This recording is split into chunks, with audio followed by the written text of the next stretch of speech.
Ladies and gentlemen, we humbly request all of you to rise up for the national anthem, followed by Tamil Thai Varthu.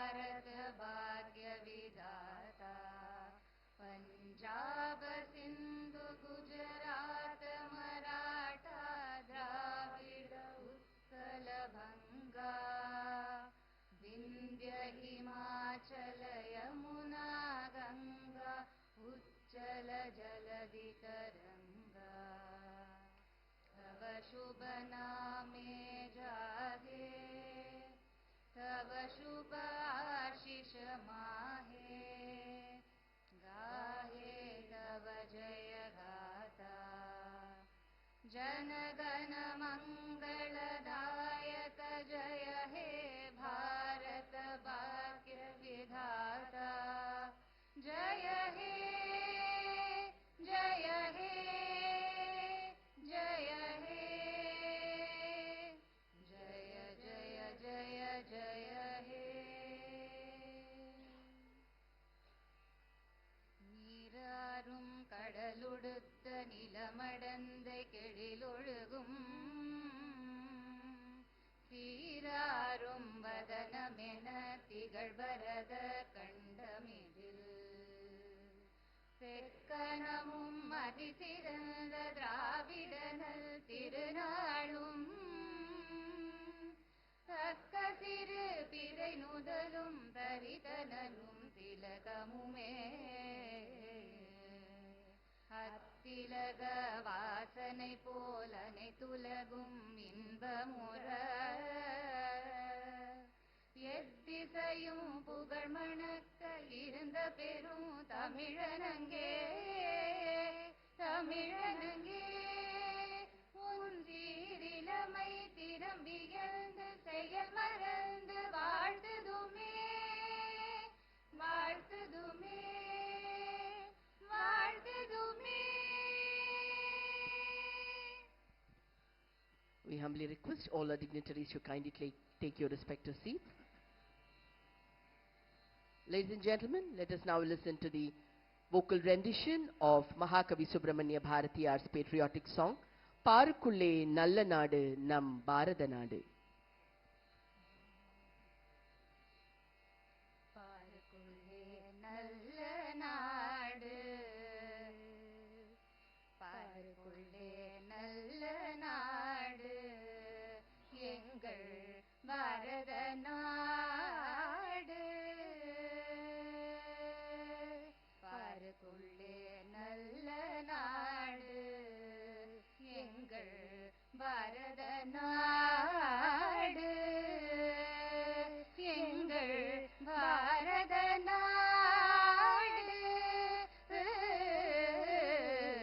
Parukulle Nalla Nadu Engal Bharata Nadu Engal Bharata Nadu Parukulle Nalla Nadu Engal Bharata Nadu ஞானத்திலே பரமோனத்திலே உயர் மனத்திலே அன்னதானத்திலே ஞானத்திலே பரமோனத்திலே உயர் மனத்திலே அன்னதானத்திலே கானத்திலே அமுதாக நிறைந்த கவிதையிலே உயர் நாடு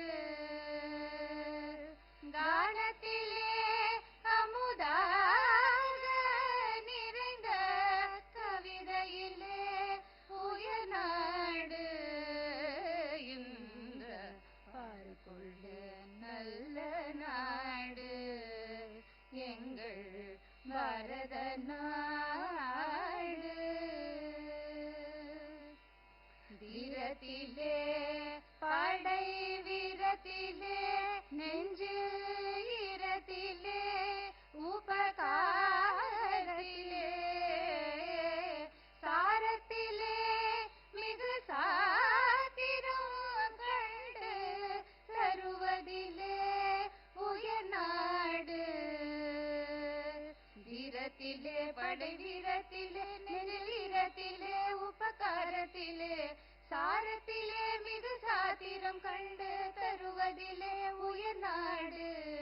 தருவதிலே உயர்நாடு உயர்நாடு இந்த பாருக்குள்ளே நல்ல நாடு எங்கள் பாரத நாடு எங்கள் பாரத நாடு பாருக்குள்ளே நல்ல நாடு எங்கள் பாரத நாடு எங்கள் பாரத நாடு பாரத நாடு பாரத நாடு.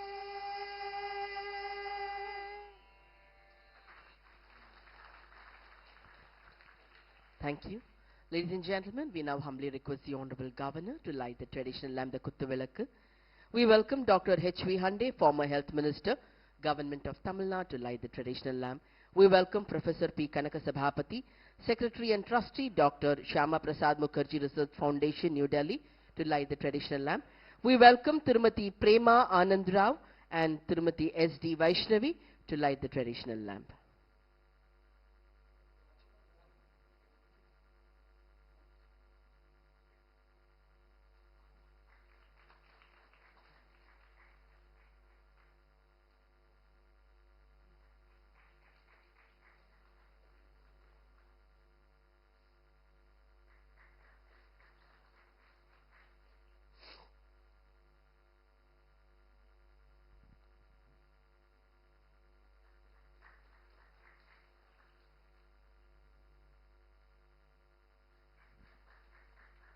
Thank you, sir. Thank you, ma'am.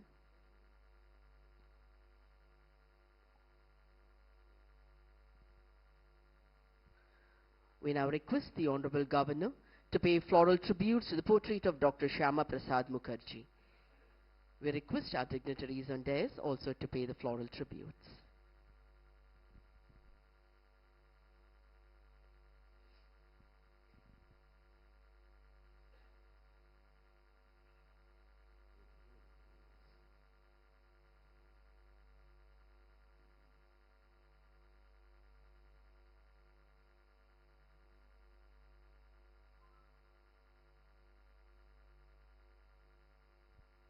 Thank you, sir.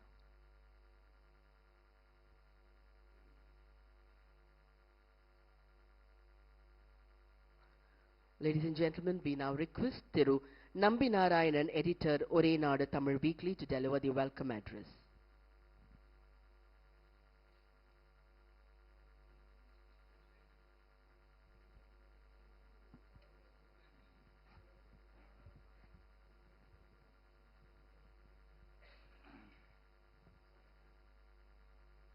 அனைவருக்கும் வணக்கம். ஒரு அருமையான நிகழ்ச்சிக்காக நாம் இங்கே வந்திருக்கிறோம். டாக்டர் ஷியாமா பிரசாத் முகர்ஜியினுடைய 125வது பிறந்த நாள் விழா. கடந்த 6ஆம் தேதி இதே ராஜ்பவனில் ஹானரபிள் கவர்னர் அவர்கள் ராஜ்பவனில் பிறந்த நாள் விழா நடந்துவிட்டது. 6ஆம் தேதி தான் ஷியாமா பிரசாத்தினுடைய பிறந்த நாள். ஆனால் டெல்லியில் இருக்கிற ஷியாமா பிரசாத்ஜி ஃபவுண்டேஷன் சென்னையில் இந்த தேதியை தேர்ந்தெடுத்து ராஜ்பவனில் நடத்த வேண்டும் என்று முடிவு செய்து அதன்படி நம்மளுடைய ஆளுநர்கிட்ட அனுமதி வாங்கி இங்கே நடந்து கொண்டிருக்கிறது. இந்த நிகழ்ச்சிக்கு யாரெல்லாம் கூப்பிடலாம் அப்படி முடிவு பண்ண போது படைப்பாளர்கள் யாராரோ அவர்களை கூப்பிட வேண்டும். யாராரு நல்ல எழுத்தாளர்களோ கவிஞர்களோ கலைஞர்களோ அவர்களை கூப்பிட வேண்டும்னு ஒரு முடிவு. இரண்டாவதான முடிவு, யார் யார் சமூக ஆர்வலர்கள் சமூக ஊடகங்கள்ல தங்களுடைய ஒரு பெரிய இன்ஃப்ளூயன்ஸ் வச்சிருக்கிறாங்களோ அவர்களை கூப்பிட வேண்டும் என்று. ஆகவே இங்க வந்திருக்கிற எல்லாருமே on the dais of the dais எல்லோருமே விஐபிக்கள். ஆகவே என்னுடைய முதல் வரவேற்பு ஆஃப் த டயஸ்ல இருக்கக்கூடிய படைப்பாளர்கள். இரண்டாவதாக எங்களுடைய ப்ரொஃபசர் கனகசபாபதி ஷியாமா பிரசாத் ஃபவுண்டேஷனுடைய டைரக்டர் டெல்லியில் இருக்கிறார். தமிழகத்துல முதல்ல ஸ்டாக் எக்ஸ்சேஞ்ச் பத்தி ரிசர்ச் பண்ணவர், சுதேசி ஜாகரன் மஞ்சினுடைய கன்வீனராக இருந்து இந்தியா முழுக்க சுதேசி எஜுகேஷன் சிஸ்டம், சுதேசி இண்டஸ்ட்ரியல் சிஸ்டம் அதெல்லாம் தயார் பண்ணி அவருடைய புக்ஸ் பல யூனிவர்சிட்டியில இன்னைக்கு பாடத்திட்டத்தில் இருக்கிறது. ஆகவே அவரை நான் வரவேற்பதில் பெருமை கொள்கிறேன். அடுத்ததாக பெரியவர் டாக்டர் ஹண்டே, 98 வயசு இளைஞர், நீங்க பார்த்திருப்பீங்க. அதுக்கெல்லாம் எப்படி சொல்லுவது என்று சொல்லுவது. நாங்க அவரை கேட்ட உடனே தமிழகத்தில் டாக்டர் ஷியாம் பிரசாத்ஜி பத்தி பேசுவதற்கு யோக்கியமான ஒருத்தர், தகுதியான ஒருத்தர் இருக்க முடியும்னா அது டாக்டர் ஹண்டே அவர். ஏன்னா அவர் the rise and fall of 370 ஒரு புக் எழுதியிருக்கிறார். அந்த ரைஸ் அண்ட் ஃபால் ஆஃப் 370 புக்ல தன்னுடைய முதல் பேஜில் the book is dedicated to doctor Shyam Prasad Mukherjee. தமிழகத்தில் யாருக்கும் அவர் தெரியாது. அதை விட அவருடைய சிறப்பு, அவர் அம்பேத்கருடைய கான்ஸ்டிடியூஷனல் விஷயத்தை எழுதியிருக்கிறார்.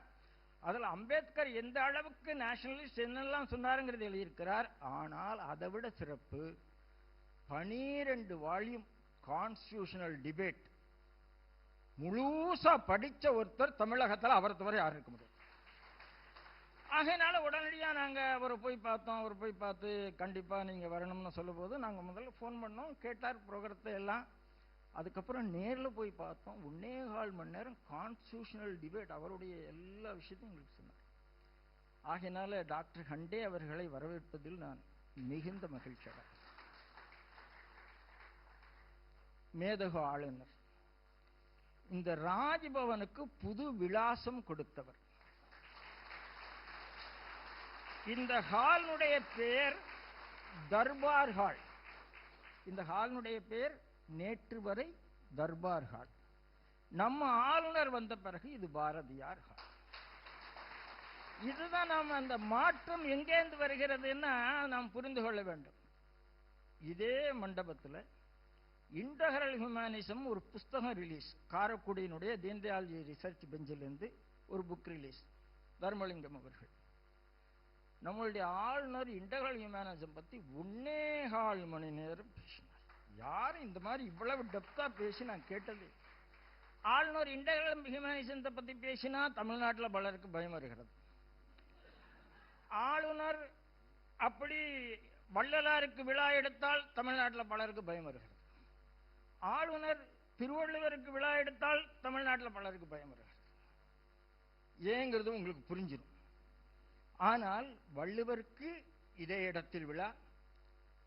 திருவள்ளுவர் திருநாட்கழகம் ஒரு விஷயத்தை சொல்லிக் கொண்டிருக்கிறார்கள். என்ன சொல்றாங்க? திருவள்ளுவனுடைய பிறந்த தினம் வைகாசி மாதம் அனுஷம் என்று சொல்லுகிறார்கள். அதான் வரலாற்று ரீதியா உண்மையும் கூட. ஆனா இது தமிழ்நாட்டில் யாருமே பேசுறதில்லை, ஆளுநரை தவிர. அதான் அவருடைய சிறப்பு. இந்த இடத்துல அதுக்கான ஒரு விழா நடந்தது, வள்ளலாருக்கு விழா நடந்தது. இங்க நடந்த சுதந்திர போராட்ட விழா, சுதந்திர தின விழாலையும் குடியரசு தின விழாலையும் அன்சங் ஹீரோஸை பத்தி தான் டாக்குமெண்ட் போட்டார்கள். ஏதோ நமக்கு தெரிஞ்சவர்கள்லாம் பத்தி போடல. அப்போ எந்த அளவுக்கு இந்த ஆளுநர் மாளிகை ஒரு ரிசர்ச் பவுண்டேஷன், ஒரு ரிசர்ச்சுக்கு எப்படி வழிகாட்ட வேண்டும் என்று வழிகாட்டி கொண்டிருக்கிறது. ஆகவே அப்பேற்பட்ட நம்முடைய ஆளுநர் அவர்களை வரவேற்பதில் எனக்கு மிக்க மகிழ்ச்சி அடைகிறேன். அப்புறம் முக்கியமா ஒரு விஷயம் இருக்கு. நாம இங்க கூடி இருக்கிறது ஷியாம் பிரசாத்ஜிக்காக. நீங்க பாருங்க, 6ஆம் தேதி இல்ல ஜூன் 23ஆம் தேதி இதே மாதிரி தீன்தயாள்ஜியுடைய பிறந்த நாள், பெரிய பெரிய தலைவர்களுடைய பிறந்த நாள், சாவர்கருடைய பிறந்த நாள், குருஜி கோல்வல்கருடைய பிறந்த நாள். இதை பத்திலாம் எந்த பத்திரிகையிலையும் எந்த ஆர்டிக்கிளையும் தமிழகத்தில் வருவதே இல்லை. நானும் ஒவ்வொரு தேதியிலையும் பார்த்துக்கிட்டே இருப்பேன், யாருக்கு நமக்கு தெரியறது இல்லை. அப்போ Indian history, to be frank, Indian history not history, it is history. அப்ப அந்த ஹிஸ்டரி எல்லாம் ஹிஸ்டரியா மாற்றுறதுன்னா ஒரு சின்ன வேலை இல்லை. அந்த வேளையில் இன்றைக்கு ராஜ்பவன் பெரிய பங்கெடுத்து கொண்டிருக்கிறது. மாற்றம் இங்கிருந்து வருகிறது. இங்கேருந்து போற எல்லாருமே நாம படைப்பாளர்கள். அந்த மாற்றத்தில் நாமும் ஒரு அங்கமாக வேண்டும் என்று கேட்டுக்கொண்டு இந்த வரவேற்பு உரையை நிறைவு செய்கிறேன். நன்றி. பாரத் மாதா கி Jai. Thank you, sir. Ladies and gentlemen, this is the hour for felicitation. We now request Thiru S. Ramachandra Prasad, founder and director, Vamshi Rubber Limited, and a historian, will now felicitate the Honorable Governor of Tamil Nadu amidst a big round of resonating applause.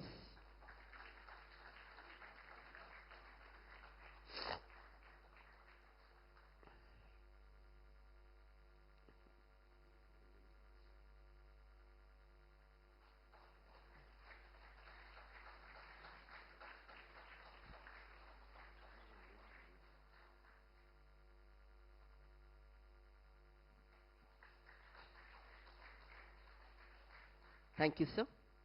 We now request Thiru P.T. Thiruvenkatarajan, entrepreneur and publisher, Kalaimagal magazine, to felicitate Dr. H.V. Hon'ble. Even if I don't say, applause can continue. Thank you.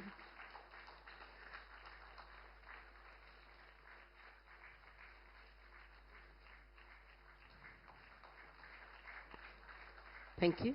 We now request Thiru M. Aditya, orator and entrepreneur, to felicitate Professor P. Kanakasabhapati.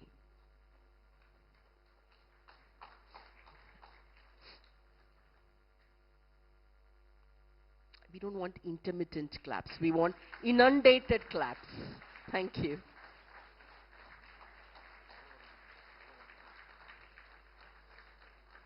We now request Thiru V. Dwaraknath, proprietor, Annalakshmi, Coimbatore, to felicitate Thiru Nambinarayanan, editor, Nadu. We request Thiru Nambinarayanan also to join on the dais.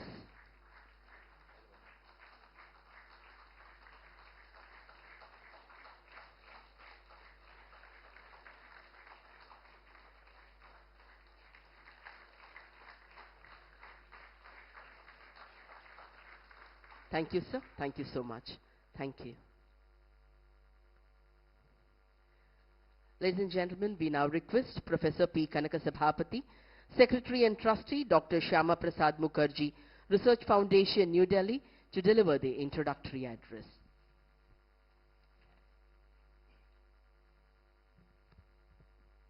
மேதகு ஆளுநர் அவர்களே, மதிப்புக்கு மரியாதைக்கு உரிய பெரியவர் doctor H.V. Hande அவர்களே, இந்த நிகழ்ச்சிக்காக தமிழகத்தினுடைய பல பகுதிகளிலிருந்து வந்திருக்கக்கூடிய பெரிய ஆளுமைகளே, பெரியவர்களே, படைப்பாளிகளே, சகோதர சகோதரிகளே, உங்கள் அனைவருக்கும் வணக்கம். இந்த நிகழ்ச்சியானது சுதந்திர இந்தியாவிலே ஒற்றுமைக்காக, தேச ஒற்றுமைக்காக தன்னையே பலியாக்கி கொண்ட ஒரு மனிதரினுடைய 125வது பிறந்த நாள் நிகழ்ச்சி. முந்தா நாள் டெல்லியில் மத்திய அரசு இந்த வரக்கூடிய ஓரிரு வருட காலத்துக்கு முழுதும் டாக்டர் சியாமா பிரசாத் முகர்ஜி அவர்களினுடைய நினைவை போற்றுகின்ற வகையில் இந்த விழாவை எடுக்க திட்டமிட்டு நிகழ்ச்சிகளை நடத்த துவங்கியுள்ளது. இந்த குறிப்பிட்ட நிகழ்ச்சியானது டெல்லியில் டாக்டர் சியாமா பிரசாத் முகர்ஜி அவர்களினுடைய பெயரில் அமைந்துள்ள ஆய்வு நிறுவனமானது இன்றைக்கு இந்த நிகழ்ச்சியை நடத்தி கொண்டிருக்கிறது. இந்த நிகழ்ச்சியை நடத்துவதற்கு நாங்கள் தொடர்பு கொண்ட போது உடனே அதற்கு ஒப்புக்கொண்டு இந்த இடத்தையும் கொடுத்து ஒத்துழைத்த மேதகு ஆளுநர் அவர்களுக்கு எங்களது மனமார்ந்த நன்றிகள். நம்முடைய பாரத பண்பாட்டையும் தமிழ் கலாச்சாரத்தையும் கடைபிடிப்பதில், எடுத்துச் சொல்வதில் தமிழகத்தில் மிக முக்கிய பங்கு வகிப்பவர் நம்முடைய மக்களின் ஆளுநர் திரு R.N.Ravi அவர்கள். ஆகவே அவர்களுக்கு மிகுந்த மதிப்புகள். டாக்டர் சியாமா பிரசாத் முகர்ஜி அவர்கள் ஒரு பன்முகத்தன்மை கொண்ட மிகப்பெரிய ஆளுமை. 33 வயதில் கல்கத்தா பல்கலைக்கழகத்தினுடைய துணைவேந்தராக ஆகிறார். தன்னுடைய 28 வயதிலேயே கல்கத்தா பல்கலைக்கழகத்தில் செனட் உறுப்பினராகிறார். அதே சமயத்தில் கல்கத்தாவில் இருக்கக்கூடிய சட்ட மேலவையிலே உறுப்பினராகிறார். தான் பல்கலைக்கழகத்தில் இருந்தபோது மிகப்பெரிய மாற்றங்களை செய்கிறார். முதலாக சுதந்திர இந்தியாவில் அல்ல, பிரிட்டிஷ் இந்தியாவில் தாய்மொழியிலேயே இந்த பட்டமளிப்பு பேருரை விழாவை தொடங்கியது அவர்தான். அதுவும் ரவீந்திரநாத் தாகூர் அவர்களை வரவழைத்து 1937 ஆண்டில் வங்காளத்தில் முதலில் வங்காள மொழியில் இந்த பட்டமளிப்பு விழா உரையை அவர்கள் நிகழ்த்தினார்கள். கல்கத்தா பல்கலைக்கழகத்தில் முதலாக அருங்காட்சியகம் ஒன்றை தொடங்கி மாணவர்களுக்கு நம்முடைய கலாச்சாரம் பாரம்பரியத்தை போதிக்கும் நடைமுறையெல்லாம் கொண்டு வந்தவர் அவர்தான். இது கல்வித்துறையிலே மட்டும் அவர் ஆற்றிய பணி. நான் சொன்ன மாதிரி 28 வயதிலேயே அவர் சட்ட மேலவைக்கு நுழைகிறார். பல ஆண்டுகள் சட்ட மேலவையில் அவர் இருந்து பணியாற்றுகிறார். பிறகு அவர் ஒரு பாரிஸ்டர் வழக்கறிஞர், மிகச்சிறந்த வழக்கறிஞர் அசுதோஷ் முகர்ஜியினுடைய மகன் அவர். 1930களினுடைய இறுதியில கல்கத்தாவிலே அப்போதைய வங்காள பகுதி, அப்போது பாரத தேசம் பிரிக்கப்படவில்லை, ஆகவே அது வங்காள பகுதி, இப்போது மேற்கு வங்காளமாகவும் பின்னர் கிழக்கு பாகிஸ்தானாகவும் இருந்து இப்போது வங்காள தேசமாக இருக்கிறது. அந்த பகுதியில அவர் அந்த பகுதியிலே தான் பிறந்தவர். அந்த பகுதியில முஸ்லீம் லீக், அப்போதைய ஜின்னாவினுடைய முஸ்லீம் லீக்கானது நம்முடைய இந்துக்களை பெரிய கொள்கைப்படுத்துகிறது. அவர்கள் பெயரிலே அங்கு ஆட்சி செய்து கொண்டு வந்த அரசாங்கமானது பெரிய அளவுக்கு மக்களை துன்புறுத்துகிறது. நம்முடைய படித்த மக்களுக்கு வாய்ப்புகள் எல்லாம் மறுக்கப்படுகின்றன. ஆகவே கல்வித்துறையிலே பணியாற்றி கொண்டிருந்த அவரை, பெரிய பணியாற்றி கொண்டிருந்த அவரை, நீங்கள் பொது வாழ்க்கைக்கு வர வேண்டும் என்று நிறைய தலைவர்கள், பெரியவர்கள் விரும்பினார்கள். அதில் கம்யூனிஸ்ட் கட்சியை சேர்ந்த சோம்நாத் சட்டர்ஜி, முன்னாள் ஸ்பீக்கர், பாராளுமன்றத்தினுடைய சபாநாயகர், அவருடைய அப்பா NC சட்டர்ஜி உட்பட பல பேர் அவர்கள் நீங்கள் பொது வாழ்க்கைக்கு வர வேண்டும் என்று விரும்புகிறார்கள். அதனுடைய அடிப்படையில் அவர் பொது வாழ்க்கைக்கு 1939 அரசியல் வாழ்க்கைக்கு வருகிறார்.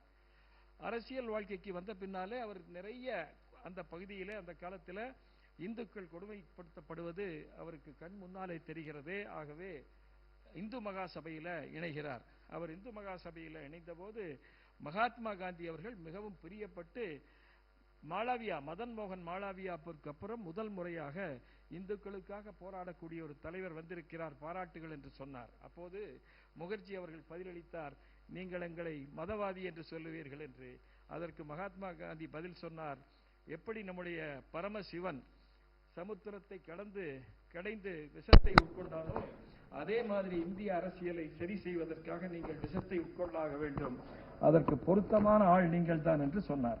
ஆகவே அப்படி வந்தார். பிறகு 1943 46 வரைக்கும் அகில இந்திய இந்து மகா சபையில தலைவராக இருக்கிறார்.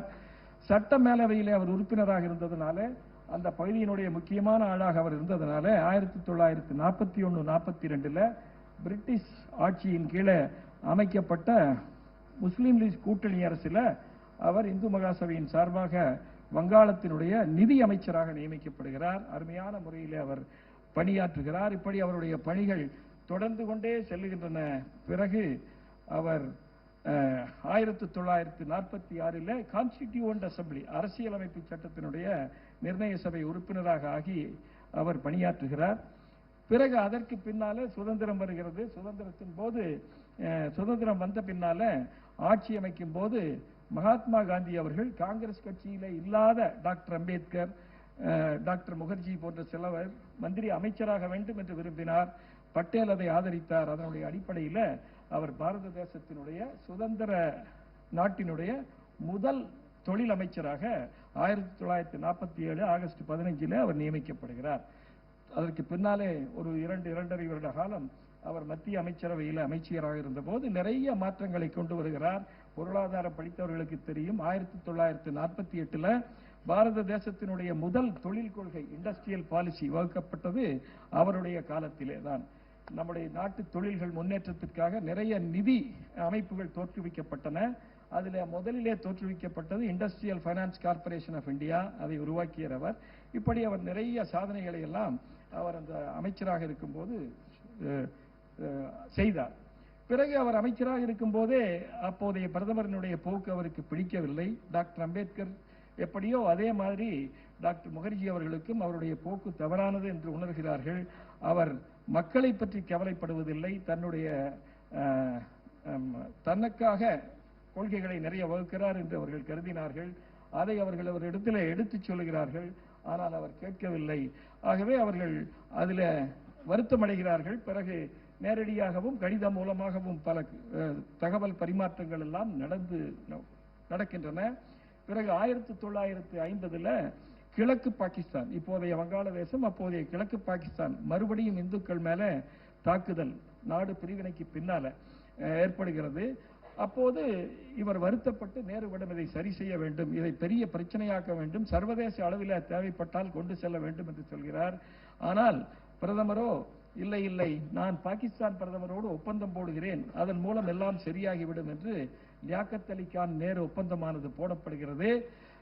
முகர்ஜி கேட்கிறார், நம்முடைய மக்களை யார் கொல்லுவதற்கு தூண்டுகிறார்களோ, யார் தலைமை தாங்கி நடத்துகிறார்களோ அவர்களுடனே நீங்கள் ஒப்பந்தம் போட்டால் அது எப்படி செல்லுபடியாகும், அவர்கள் எப்படி நம்முடைய மக்களை பாதுகாப்பார்கள் என்று சொல்லி அமைச்சரவையில இருந்து 1950 அவர் விலகுகிறார். எப்படி டாக்டர் அம்பேத்கர் அமைச்சரவையில இருந்து விலகினாரோ அதே மாதிரி இவரும் விலகிறார். டாக்டர் அம்பேத்கருக்கும் டாக்டர் முகர்ஜி அவர்களுக்கும் நிறைய ஒற்றுமை இருக்கிறது. 2 பேரும் அமைச்சரவையில இருந்து விலகுகிறார்கள். 2 பேரும் சொன்ன முக்கிய கருத்துல ஒன்று, இந்த அப்போதைய பாகிஸ்தான் வாழக்கூடிய இந்துக்களுக்கு இழைக்கப்படக்கூடிய கொடுமைகளை இவர் தடுத்து நிறுத்தவில்லை என்பதாகும். ஆகவே அமைச்சரவையில இருந்து அவர் விலகுகிறார். பிறகு 1950 விலகிய பின்னால அவர் இந்த காங்கிரஸ் கட்சிக்கு மாற்றான ஒரு கட்சி நம்முடைய நாட்டிலே உருவாக வேண்டும் என்று நினைக்கிறார். ஏனென்றால் காங்கிரஸ் கட்சியினுடைய போக்கு அவருக்கு பிடிக்கவில்லை. இது நம்முடைய நாட்டை வளமான பாதைக்கு இட்டு செல்லாது என்று அவர் நினைக்கிறார். ஆகவே 1951 அக்டோபரில் அப்போதைய பாரதிய ஜனசங்கமானது உருவானது. அப்போது அவர்களை கேட்கிறார்கள், காங்கிரஸ் கட்சிக்கும் பாரதிய ஜனசங்க கட்சிக்கும் என்ன வித்தியாசம் என்று. அவர் சொல்லுகிறார், காங்கிரஸ் கட்சியானது மேற்கத்திய சிந்தனைகளினுடைய அடிப்படையில் ஒரு புது நாட்டை, பாரத நாட்டில ஒரு புது நாட்டை உருவாக்க விரும்புகிறது. ஆனால் நாங்கள் பாரதிய பண்பாட்டினுடைய அடிப்படையில, கலாச்சாரத்தினுடைய அடிப்படையில இந்த தேசத்தை புனரமைக்க விரும்புகிறோம். ஆகவே இந்த தேசத்தினுடைய வேர்கள் ஆழமானவை, அஸ்துவாரமானது, வலுவானது. ஆகவே இதன் மேல நாங்கள் புனரமைக்க விரும்புகிறோம் என்று சொன்னார். அதனுடைய அடிப்படையில கட்சி உருவாக்கப்படுகிறது. பிறகு நமக்கு தெரியும், 1952 அவர் பாராளுமன்றத்துக்குள்ளே நுழைகிறார்.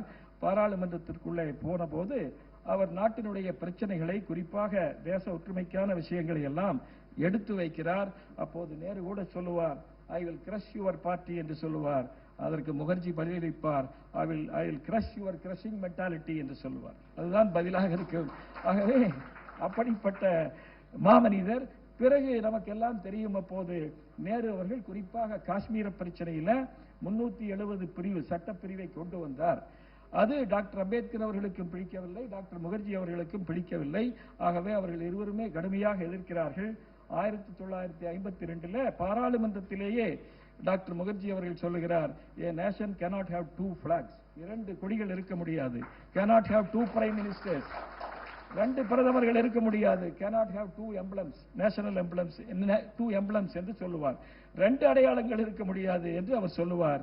ஆனால் நேரு அதை கேட்கவில்லை. அதை மீறித்தான் அந்த 370 பிரிவானது தனி அந்தஸ்து காஷ்மீரத்துக்கு கொடுக்கப்படுகிறது. என்றால் ஒரே நாட்டிலே எப்படி 2 பிரதமர்கள், 2 அரசியலமைப்பு சட்டங்கள், 2 கொடிகள் இருக்க முடியும் என்று அவர் வாதிடுகிறார். ஆகவே அதற்கு பின்னால அதை சரி செய்ய வேண்டும் என்பதற்காக 1953 அவர் அந்த மாநிலத்துக்கே செல்ல விரும்புகிறார். காரணம் என்னவென்றால், ஜம்மு காஷ்மீர் மாநிலத்திற்கு அப்போது செல்ல வேண்டும் என்று சொன்னால் டிஃபென்ஸ் மினிஸ்ட்ரி, பாதுகாப்பு துறையில இருந்து பர்மிட் வாங்க வேண்டும். அந்த பர்மிட் வாங்கினால்தான் உள்ளே மாநிலத்துக்குள்ளே அனுமதிக்கப்படுவார்கள். அதே எப்படி ஒரே தேசத்தில் நாம் போவதற்கு எதற்காக பர்மிட் வாங்க வேண்டும் என்று அவர் கேட்டார். ஆகவே அதை எதிர்த்து சத்தியாகிரகமானது மேற்கொள்கிறார். 1953 அவர் அந்த மாநிலத்திற்குள்ளே செல்ல முயற்சிக்கிறார். அரசாங்கமானது, மத்திய அரசு சூழ்ச்சியாக அவரை செல்ல அனுமதித்து, வழக்கமாக பார்டர் வரை, எல்லை வரைதான் செல்ல வேண்டும் என்று விதி இருக்கிறது, அவர்களுடைய தவறான விதி. ஆனால் இவரை உள்ளே அனுப்பிவிட்டு பிறகு கைது செய்கிறார்கள். ஏனென்று சொன்னால், வெளியிலே இருந்து கைது செய்தால் யாராவது உச்ச நீதிமன்றம் போய் அதுல நிவாரணம் பெற முடியும். ஆகவே ஜம்மு காஷ்மீரிலே அப்போது உச்ச நீதிமன்றத்தினுடைய சட்டங்கள் எல்லாம் செல்லாது. பெண்களுக்கு உரிமை இல்லை, பிற்படுத்தப்பட்டவர்களுக்கு உரிமை இல்லை. ஆகவே உள்ளே சென்று அவரை அடைக்கிறார்கள். அது உள்ளே செல்ல அனுமதித்து பிறகு சிறையில் அடைக்கிறார்கள். மிக கொடுமையான வரலாறு அது. அதுவும் ஸ்ரீநகரில் ஒரு காட்டுப் பகுதியில, தூரமான பகுதியில கொண்டு சென்று அவரை ஒரு கான்கிரீட் ஹட் என்று சொல்லுவோம், ஹட், எந்த விதமான வசதிகளும் இல்லாமல், ஜன்னல், கதவு போன்ற போதிய வசதிகள் இல்லாத இடத்திலே அவர் அடைபடுவார். அவருக்கு போதிய மருத்துவ வசதிகள் கிடைக்கவில்லை. உதாரணமாக அவருடைய மருத்துவர்கள், உங்கள் நோய்க்கு நீங்கள் நடக்க வேண்டும் என்று சொல்லுவார்கள் அதிக நேரம், ஆனால் நடப்பதற்கு வழி இல்லை. ஆகவே அங்கு அடைக்கப்பட்டு ஒரு 40 நாட்களுக்கு பின்னால அவர் ஒரு நாள் நெஞ்சு வலி, இதய வலியானது வரும். அவருக்கு இதய வலி வந்த பின்னால மருத்துவமனைக்கு கொண்டு செல்வதற்கு ஆம்புலன்ஸ் கூட கொடுக்கவில்லை. ஒரு தேசிய கட்சியினுடைய தலைவர், சுதந்திர இந்தியாவினுடைய முதல் தொழில் அமைச்சர், அவரை ஒரு ஜீப்பிலே அதுவும் உட்கார வைத்து ஒரு மருத்துவமனைக்கு கொண்டு செல்வார்கள். அரசு மருத்துவமனை, அதுவும் நோயாளிகள், இதய நோயாளிகள் சிகிச்சை பிரிவுக்கல்ல, மெட்டர்னிட்டி வார்டு, பிரசவ வார்டில் கொண்டு போய் அவரை வைப்பார்கள். போதுமான மருத்துவ வசதிகள் இல்லை. ஸ்ட்ரெப்டோமைசின் என்று ஒரு ஊசி போடுவார்கள். அது எனது உடம்புக்கு ஒத்துக்கொள்ளாது என்று சொல்லுவார். டாக்டர் சொல்லுவார், இல்லை, இப்போது புதிய கண்டுபிடிப்பு சொல்லி இருக்கிறது, இது உங்களுக்கு ஒத்துக்கொள்ளும் என்று. ஆகவே பின்னாலே அவர் காலமாகி விடுவார். அதற்கு பின்னாலே அவருடைய தாயார் ஜோகமயா தேவி அவர்கள், ஜெயபிரகாஷ் நாராயணன், சுச்சேதா கிருபலானி போன்ற பல பெரிய தலைவர்கள் எல்லாம் இதற்கு விசாரணை வைக்க வேண்டும், அவர் எப்படி இருந்தார் என்று கேட்பார்கள். நேரு, நான் எல்லாம் விசாரித்து பார்த்தேன், இதிலே சதி ஒன்றுமில்லை என்று சொல்லுவார். அதிலே திருப்தி அடையாத அவருடைய தாயார், மறுபடியும் நீங்கள் ஒரு தனியான விசாரணை, இண்டிபெண்டன்ட் என்கொயரி வேண்டும் என்று கேட்பார். அதற்கு கடைசி வரை பதில் இல்லை. ஆக இப்படித்தான் ஒரு மாமனிதர் தன்னுடைய உடலை, தன்னுடைய உயிரை விட்டுவிடக்கூடிய சூழ்நிலையானது அப்போது ஏற்பட்டது. டாக்டர் சியாமா பிரசாத் முகர்ஜி அவர்களினுடைய பங்களிப்பு அசாத்தியமான பங்களிப்பு. அதிலே 3ஐ மட்டும் மிக சுருக்கமாக சொல்லுகிறேன். முதல் பங்களிப்பானது, இன்றைக்கு இருக்கக்கூடிய மேற்கு வங்கமும் கல்கத்தாவும் நம்மிடத்திலே பாரத தேசத்திலே இருக்கிறது என்று சொன்னால் அதற்கு முக்கியமான காரணம் டாக்டர் சியாமா பிரசாத் முகர்ஜி அவர்கள் தான். ஏனென்று சொன்னால் அப்போது அவர் இந்த தேசம் பிரிக்கப்படக்கூடாது என்று வலியுறுத்தி இருந்தவர். பிறகு தேசம் பிரிக்கப்படும் என்கின்ற சூழ்நிலை வந்தபோது, அப்படி பிரிக்கப்பட்டால் வங்காள தேசத்தை, இப்ப இருக்கக்கூடிய வங்காள தேசம், அப்ப இருக்கக்கூடிய வங்காள பகுதி, கல்கத்தா உட்பட்ட வங்காள பகுதியை முழுவதும் பாகிஸ்தானுடன் இணைக்க வேண்டும் என்று ஜின்னா கடும் முயற்சி செய்தார், நடவடிக்கைகளை எடுத்தார். டாக்டர் முகர்ஜி சொன்னார், அப்படி நாடு பிரிக்கப்பட வேண்டும் என்று சொன்னால் வங்காளமும் பிரிக்கப்பட வேண்டும், மேற்கு வங்காளம், கல்கத்தா உள்ளிட்ட பகுதி பாரத தேசத்திற்கு வர வேண்டும், மீதி பகுதியை நீங்கள் எடுத்துக்கொள்ளுங்கள் என்று சொன்னார். அதற்காக எல்லோரிடமும் கூடி பேசினார். காங்கிரஸ் கட்சி கூட அவருடைய வேண்டுகோளுக்கு காது கொடுத்தது. அதனால இன்றைக்கு பாரத தேசத்தில கல்கத்தாவும் மேற்கு வங்கமும் நம்மிடத்தில் இருப்பதற்கு காரணம் டாக்டர் சியாமா பிரசாத் முகர்ஜி அவர்கள் தான். இரண்டாவது அவர்கள் ஆற்றிய மிகப்பெரிய பணி, அப்போதே அப்ப இருக்கக்கூடிய அந்த கட்சியானது, ஆண்டு கொண்டிருந்த கட்சியானது, இந்த நாட்டிற்கு எந்த நன்மையையும் இவர்களாலே செய்ய முடியாது, இந்த நாடு சுபிட்சமடைவதற்கு இந்த கட்சியானது கண்டிப்பாக ஆதரவு அளிக்காது என்பதை உணர்ந்து மாற்று தேசிய சிந்தனை கொண்ட ஒரு கட்சி இங்கே உருவாக வேண்டும் என்று முயற்சி செய்து அதனுடைய விளைவாக அக்டோபர் 1951 பாரதிய ஜனசங்கத்தை உருவாக்கினார். அவர் உருவாக்கிய அந்த அமைப்பு தான் இன்றைக்கு 2019 ஆகஸ்டில் அந்த 370 பிரிவை நீக்கி இருக்கிறது. அவர் கண்ட கனவு, டாக்டர் அம்பேத்கர் மற்றும் டாக்டர் முகர்ஜி கண்ட கனவை இன்றைக்கு நினைவாக்கி இருப்பது அவர் டாக்டர் முகர்ஜி உருவாக்கிய அந்த கட்சி தான் என்பதை நாம் நினைவில் கொள்ள வேண்டும். அவருடைய 3வது மகத்தான சாதனை, இன்றைக்கு நான் சொன்ன மாதிரி ஜம்மு காஷ்மீர் பாரத தேசத்தினுடைய ஒரு பகுதியாக இருப்பதற்கு அடிப்படையான காரணம் தன்னையே ஆகுதியாக்கி கொண்ட டாக்டர் முகர்ஜி அவர்களினுடைய மகத்தான காரியம்தான். எத்தனையோ பேர் சொல்லிக் கொண்டிருந்தார்கள், நேரடியாக அவர் சத்தியாகிரகம் செய்ய சென்றார், அவருக்கு உயிருக்கு தொந்தரவு வரும் என்பதை அவர் அறிந்திருந்தார். இருந்தாலும் கூட அவர் தன்னுடைய உயிரை விட்டு தன்னுடைய கொள்கையை நிறைவேற்றினார். வெறும் 52 வருட காலமே இந்த மண்ணிலே வாழ்ந்த டாக்டர் முகர்ஜி அவர்கள் வெறும் 14 வருடம் மட்டுமே அரசியல் வாழ்க்கையில இருந்தவர். 14 வருடம். 1939 அரசியலுக்கு வருகிறார், 53 காலமாகி போகிறார். வெறும் 14 வருஷ காலம் அரசியலில் இருந்தவர். இந்த தேசத்தினுடைய ஒற்றுமைக்காக, இந்த தேசத்தினுடைய வளர்ச்சிக்காக பெரிய விதையை போட்டு சென்றிருக்கிறார். இன்றைக்கு அவர் கண்ட கனவான ஒன்றுபட்ட பாரத தேசம், சுயசார்பு மிக்க பாரத தேசம். ஏனென்றால் அவருடைய கனவுகளிலே ஒன்று நம்முடைய தேசம் சுயசார்பு அடைய வேண்டும் என்று.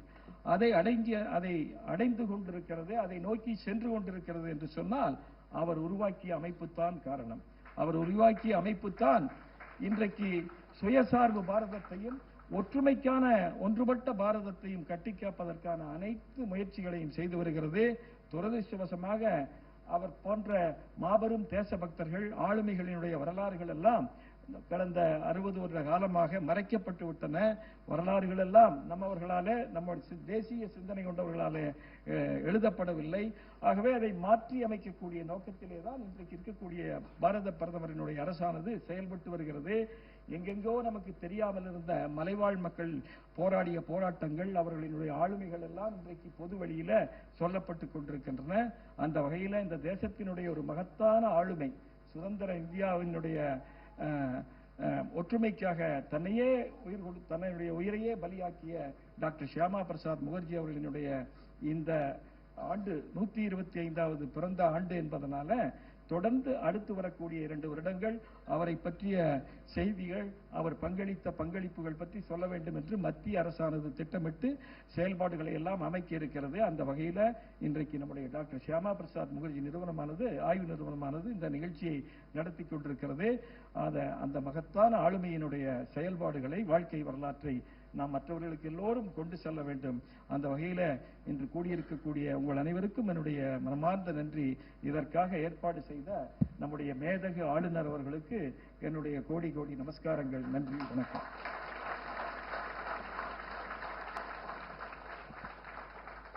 Nandri Ayya. We now humbly request Dr. H.V. Hande, former Health Minister, Government of Tamil Nadu, to deliver the keynote address.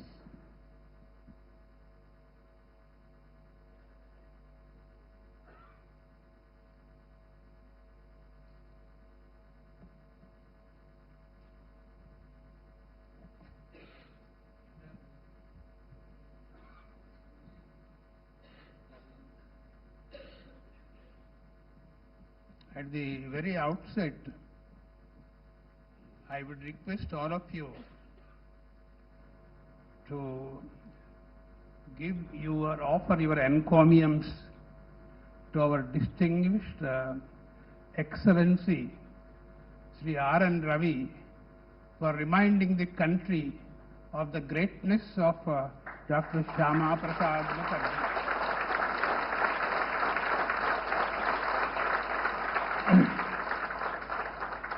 I was at that time a medical student. Now I am 98. When these things happened, I was between 20 to 22 years. Now, our friend, I'm particularly, though I am very well versed in Tamil, I have particularly chosen to speak in English so that no one will miss the points which I am saying, and I won't take much time also. I am very grateful to Mr. Nambi Narayanan. Please, he's a wonderful gem of a man. Most unobtrusive, but he does a lot of things.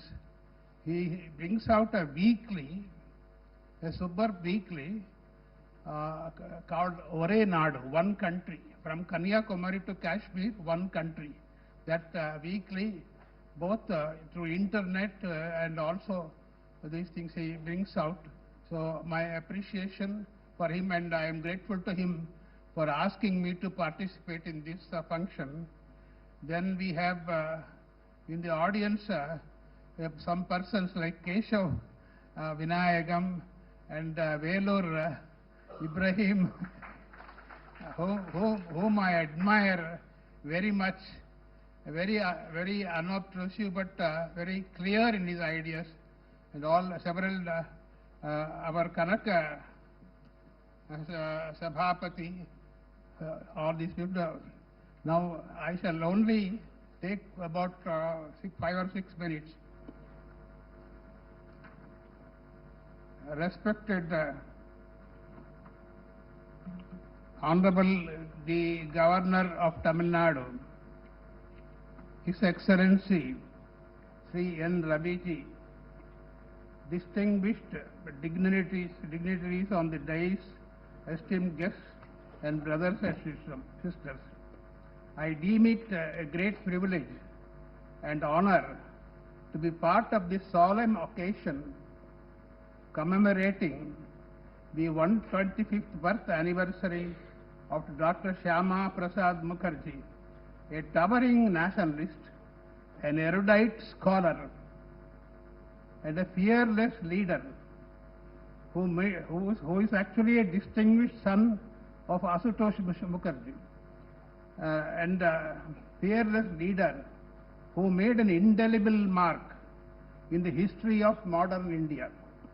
As we gather here in the august presence of His Excellency the Governor, it is only fitting that we pay tribute to a man whose life was a unique confluence of intellectual brilliance, political courage, and patriotic commitment. Dr. Syama Prasad Mookerjee, many of you may or may not know, was a prodigy whose academic accomplishments would have sufficed to make him a legend in their own right. At the age of 33, he became the youngest Vice Chancellor of Calcutta University with the British regime. That's a fantastic thing. And then he shaped higher education in India, which was followed in the rest of India also. But his restless spirit could not be confined to academics alone. He rose to become a powerful voice in the national movement, first as a cabinet minister. He was a cabinet minister in Nehru's cabinet also, in independent India, and later on as the founder of the Bharatiya Janata Sangh, the forerunner of today's Bharatiya Janata Party.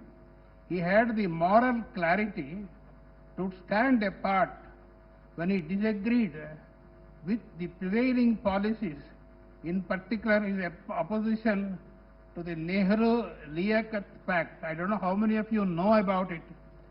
As per the Nehru-Liaquat Pact, all the Muslims would be safe in India, and they are supposed to keep Hindus safe in Pakistan, but they completely finished them off. This Liaquat Ali Khan and Muhammad Ali Jinnah and their followers, they did not. Though it was a pact between Nehru and Liaquat, pact was obeyed and it was actually made practical and real by Nehru, but they discarded the pact. So Dr. Syama Prasad Mookerjee told him, you are foolishly falling into the trap. He told Nehru, but he couldn't understand.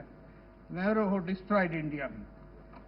Then finally he had the moral clarity. His opposition to Nehru-Liaquat Party and his insistence on the complete integration of Jammu and Kashmir with the Indian Union demonstrated an uncompromising commitment to national integrity. With great putting pressure on Nehru,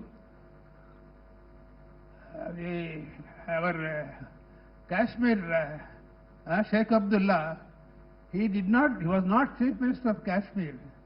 He was Prime Minister of Kashmir. What a tragedy.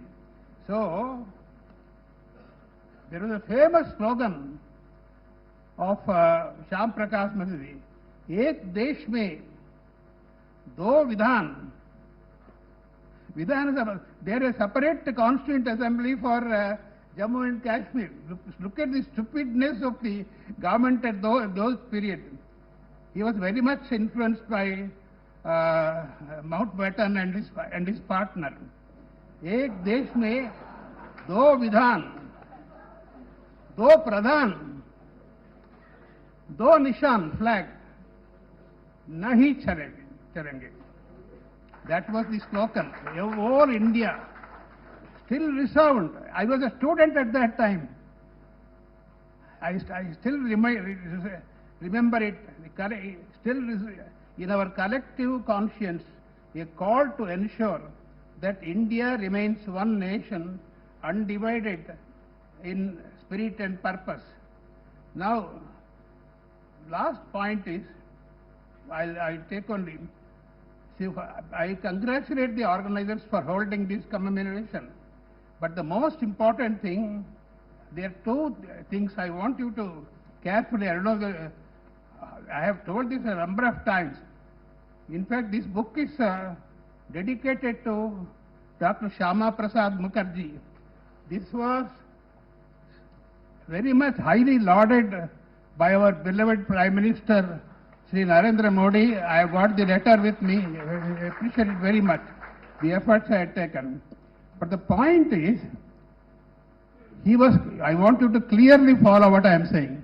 Dr. Syama Prasad Mookerjee was not for Article 370. He said there can be no special status. Is there any special status for any state in America, in Russia? If some state in China asks Xi Jinping, we want a special status for this state, will they allow him even to, he won't be existing next minute. Nowhere in the world, United States, there are 48 states, but he wanted a special status. And Dr. Syama Prasad Mookerjee opposed. He went, without any visa, he went into Kashmir. He was imprisoned. He died in mysterious circumstances. We were students at that time. That was the thing. He died. Those who are responsible for his death, untimely, mysterious death, are two persons whom I will never excuse. One is Pandit Jawaharlal Nehru, the other is Sheikh Abdullah at that time. Both I will never excuse in my life. Finished. So what he wanted, Dr. Ambedkar stood for that. Ambedkar said, no 370. Most of these people who garland Dr. Ambedkar's statue do not know that the police garlanded it, but they should follow Ambedkar. Ambedkar said, no. 370 has to be passed by Ambedkar, chairman of the drafting committee. So Sheikh Abdullah went and told Nehru, troubling him, I want 370 special status. You go and convince the chairman of the drafting committee, Ambedkar. I have written in this, quoted his words. You know what he said? Mr. Sheikh Abdullah, take your seat. You are giving wrong advice to Prime Minister Pandit Nehru. Who said this? Dr. Ambedkar. He had the courage. But these people who garland, they do not know. Even this, I don't want bigger talk politics in here. Then he said, you want all these things to be done and India should have no part in Kashmir. To give consent to that would be I am only quoting the words. The words are here in this book. I have taken it from Penguin book and quoted it. He lastly said, I as the Law Minister of India, Dr. Ambedkar said, will not be a party to this treacherous move. You may go.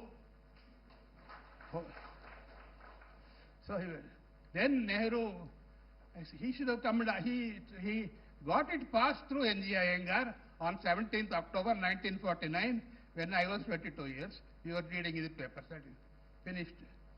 So that is what Ambedkar strongly said in those days. You can imagine, you know, what I am saying, everyone should tell the whole country, Dr. Ambedkar never wanted Article 370.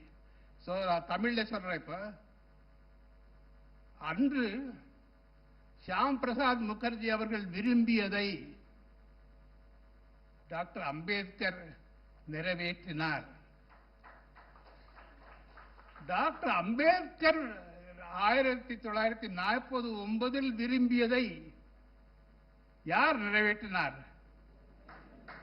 Prime Minister, beloved Honorable Narendra Modi, on the 5th in the on the 5th of August in Rajya Sabha 1949, on the 6th of August in the Lok Sabha Same next day, on the 9th of August, when I was beaten by the British police when I was in 1942, August 9th is an important day for me, Quit India Day. On August 9th, the President gave assent to the removal, put that 370 into the garbage pan. So I salute our beloved Prime Minister for his courage, and I am grateful to our Excellency to have given me the permission to say a few words here. Thank you very much.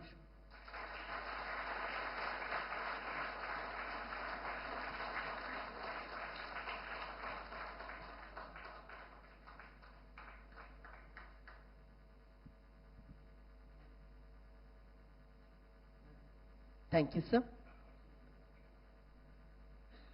Ladies and gentlemen, we now humbly request the Honorable Governor to address the gathering.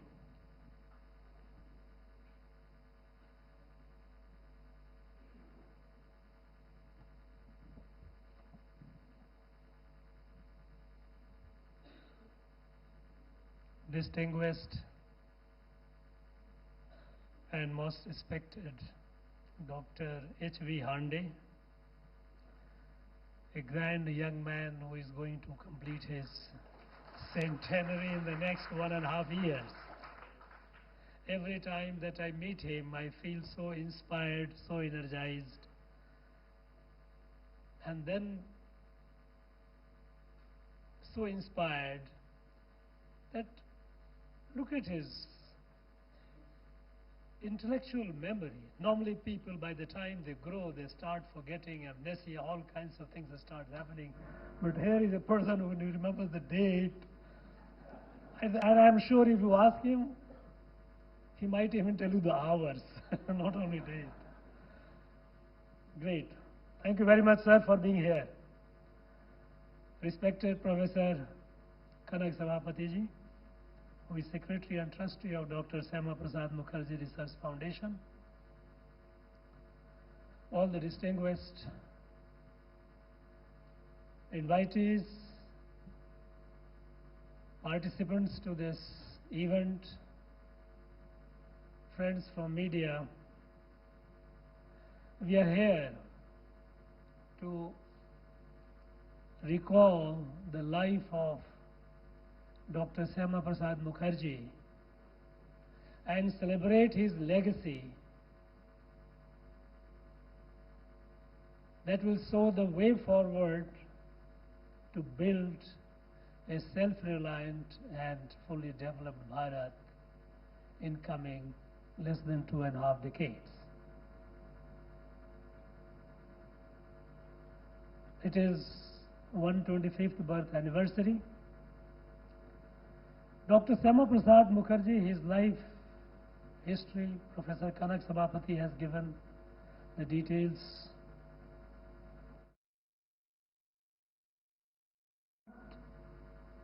If you look at his contributions, this is much beyond what you can go by mere events and calendars. If you look at his life, which was almost half a century, nearly, he was born in 1901, 1953. The first half of the 20th century was a very, very tumultuous period for our country. Of course, it was a very turbulent period for the world as well, because it has witnessed 2 world wars and all that. But as far as Bharat is concerned, our country had gone through numerous tumultuous situations. We were suffering under British occupation. The First World War, which the British, they fought using Indian soldiers. Our people, they fought their war. Of course, even in Second World War, they carried on it with our blood. The atrocities continued. So Dr. Syama Prasad Mookerjee, his life was a product of this such a trying and testing period. It was like going through fire.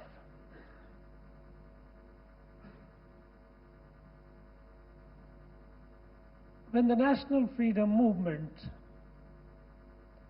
had taken a more structured, reasonably more structured direction and a clear direction,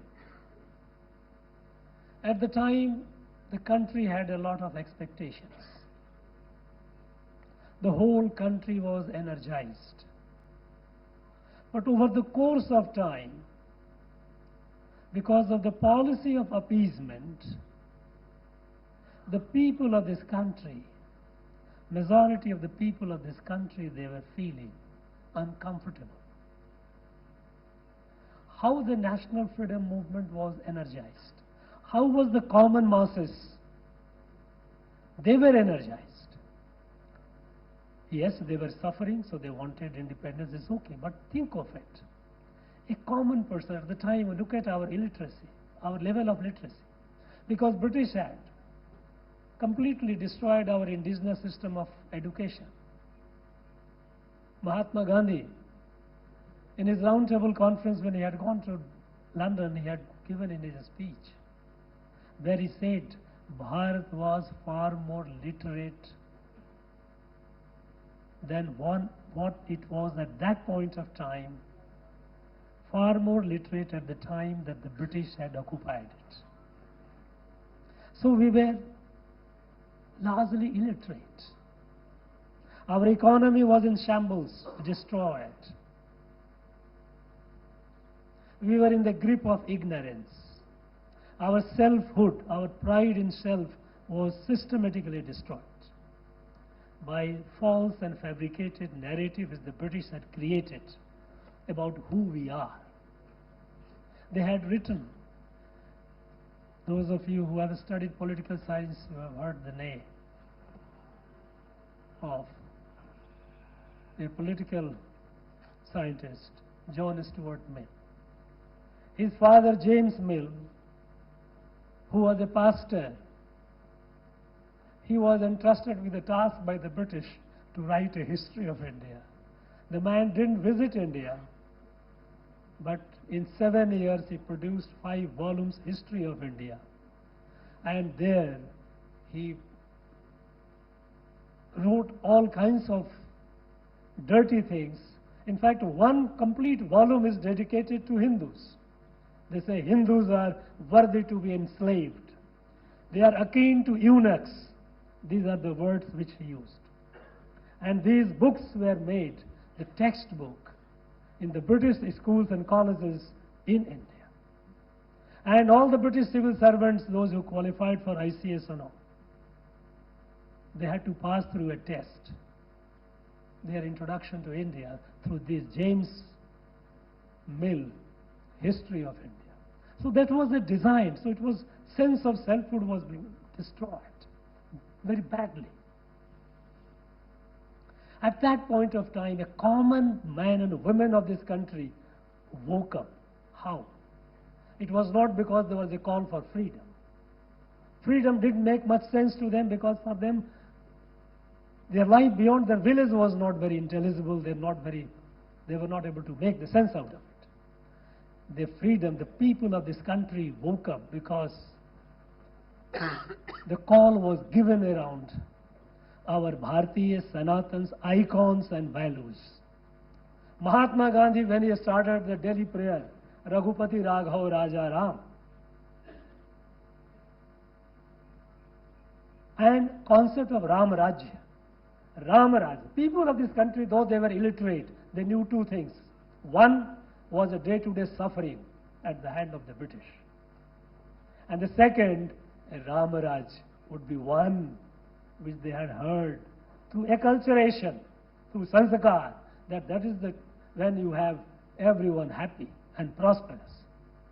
So, removal of this British rule would bring Ram Raj. This notion of Ram Raj, invocation of Sri Ram, that woke up this people of this country. Even here in this Tamil land, when Swadeshi movement had started, what was the call given by Bausi and others? They had called Swadeshi Ram Baan. People said, suppose if you make clothes, how is it going to drive away the British? It was beyond. Normal course, it was beyond the thinking of a common man. How could making clothes and spinning wheels is going to drive out the British or boycotting the goods? And so, our great leaders like Bausi and all, they called Swadeshi is Ram Baan. People understood what is Ram Baan, something that will destroy an evil forever. There is no escape from Ram Baan. So if you adopt Swadeshi, British had to leave. British rule would be finished. Now, common people could relate themselves with these icons, with these concepts, and that is how they galvanized. But then, compromises began. Compromises began. Policy of appeasement was adopted. Now imagine, Caliphate in Turkey was abolished not by us. When Caliphate in Turkey was abolished, more than 20,000 Hindus of Malabar were killed. More than 3 lakhs of them were displaced. But then, at the time, our leaders who were leading the movement, they did not utter a word. Because they thought, instead, they joined Khilafat movement. Yes, they started sympathizing with the people of a cause far away from the land. This is extraterritorial loyalties.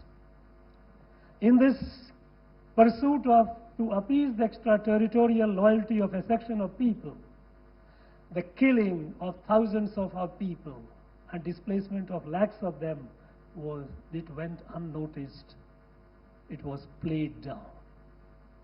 Vande Mataram, which used to be the song, the whole nation woke up to Vande Mataram. When Bankim Chandra wrote this Vande Mataram in the wake of the first Bengal famine, to energize the people woke up, Bharat Mata, Vande Mataram. It was considered, no, how can you have a Vande Mataram? They had to discontinue Vande Mataram. One by one, systematically we started compromising with the core values of Bharat. And then a situation came when the country was partitioned. I often ask my historian friends a question which remains unaddressed today and which needs deeper study and research.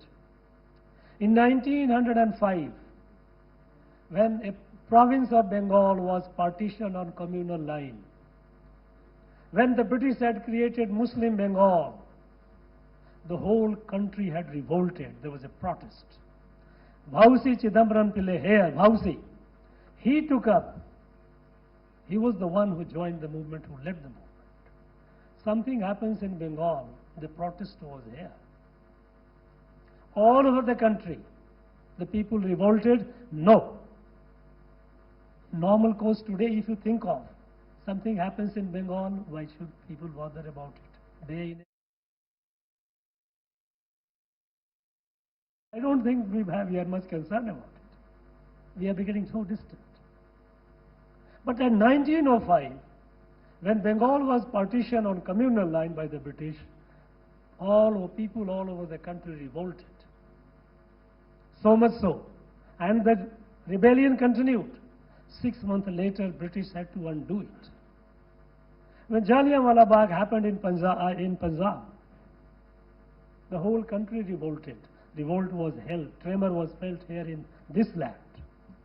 We know that leaders like Kamaraz and all were product of that. They had revolted and joined the freedom movement. But 40 years later, 42 years later, when the whole country was partitioned, the whole country watched it mutely, meekly. What happened?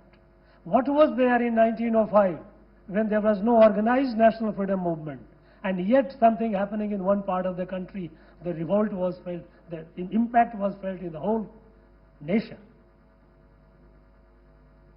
And 4 decades later, the whole country is partitioned. At that point of time, it was only a partition of a province on communal line. Now, where the whole country, the country was, something went amiss. And this, what was happening, disturbed the leader like Syama Prasad Mookerjee. He realized that, look, we are moving towards independence, we are fighting for independence, but in the process, we are losing Bharat. Do we lose Bharat? What kind of bargain we are going to have? He suffered. He did whatever he could. Some of these descriptions have been made by Professor Kanak Savapati, that how partition of, when the country was being partitioned, Bengal, the whole Bengal was to be given to Pakistan. It was he who led the movement. No, it is not possible to take away the whole Bengal from Bharat. So at least a part of Bengal was retained with Bharat. Jammu and Kashmir. Jammu and Kashmir is a case that if you closely, minutely study, it tells you how we had deviated, how far, how distant we had gone from the whole idea of Bharat. British had done what they wanted to do in their interest. But then, it was a princely estate which had become independent on the midnight of 14th and 15th of August 1947. Subsequently, Maharaja Hari Singh signed an instrument of annexation. It became part of Bharat. Very clear. If it had become, and it had, why if? Once it had become part of Bharat, what was there to negotiate with anyone? Why did Pakistan send the troops? And Pakistan was allowed to send the troops. And even, look at this, they sent the troops. Only thing they did, they changed their uniform. Instead of wearing the military uniform, they put on this civil dress, and they call them, they are all tribal Razakars. No, they were Pakistani military, Pakistani soldiers. When they moved, why they were not chased back? Why did we wait? But then if you look at who was the head of this state at that point of time, head of Bharat. Look at, this is a country, it must be unique in the world. When a country which has become independent, the head of the country remains the same Britisher. He is not only the head of the country as the Governor General, he also was the Commander-in-Chief of Indian military.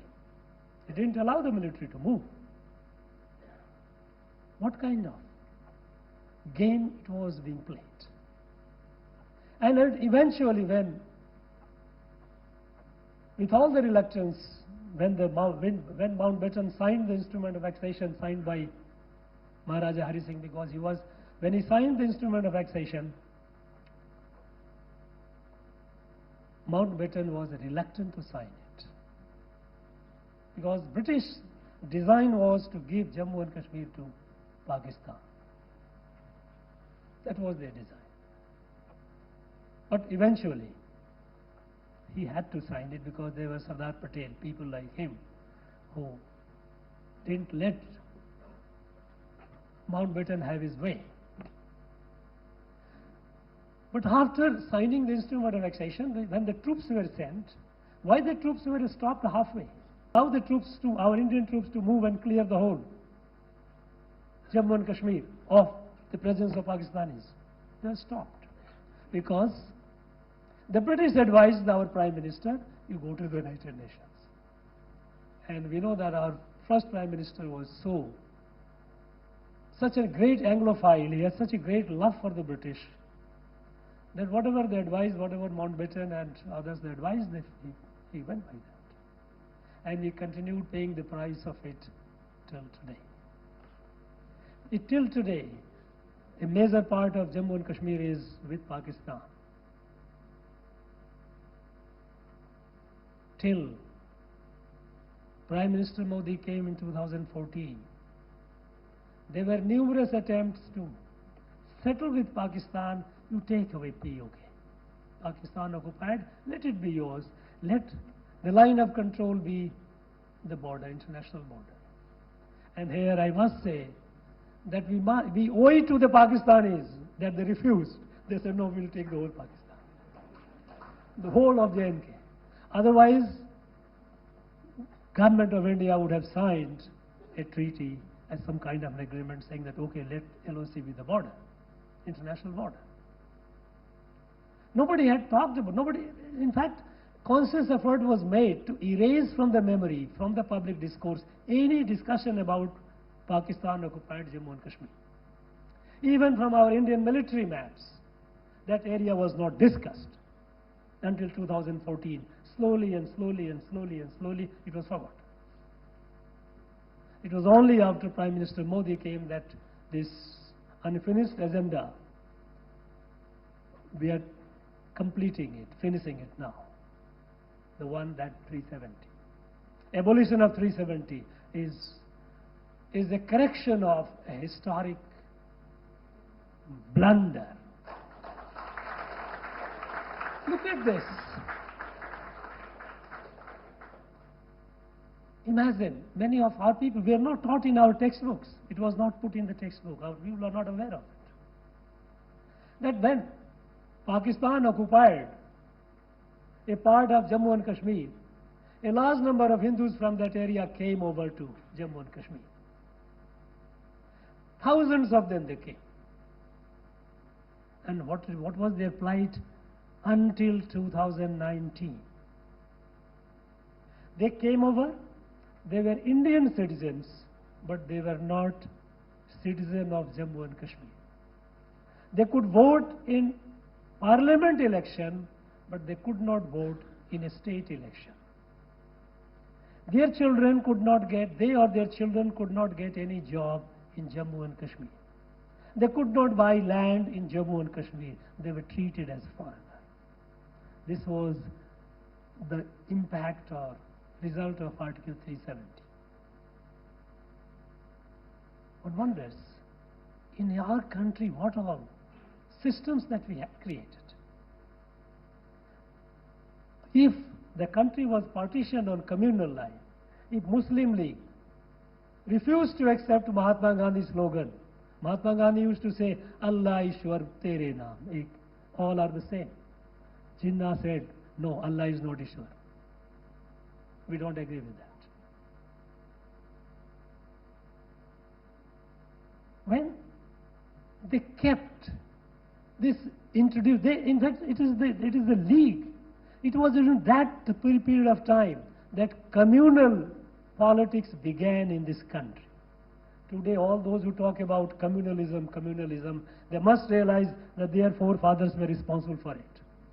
At that very point of time, when the Muslim League had started talking about communalism, about separate Muslim electorate, separate Muslim country, homeland, they could have firmly said, no, it is not possible.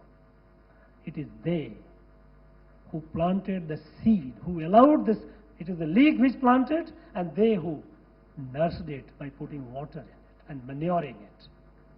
And it has grown up to an extent that it has become a major problem today. Syama Prasad Mookerjee,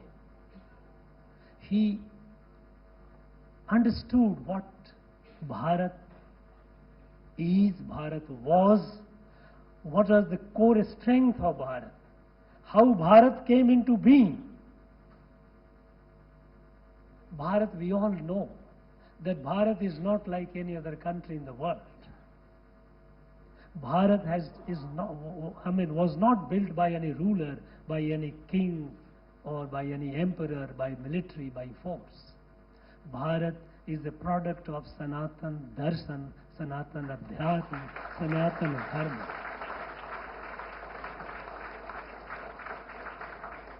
Some people here tell as if it was born 1947. Political state of India, of course, came into being in 1947. But Bharat came several thousands years ago, since the time of the Rig Veda. When they talked about a Rashtra, Bharat as a Rashtra.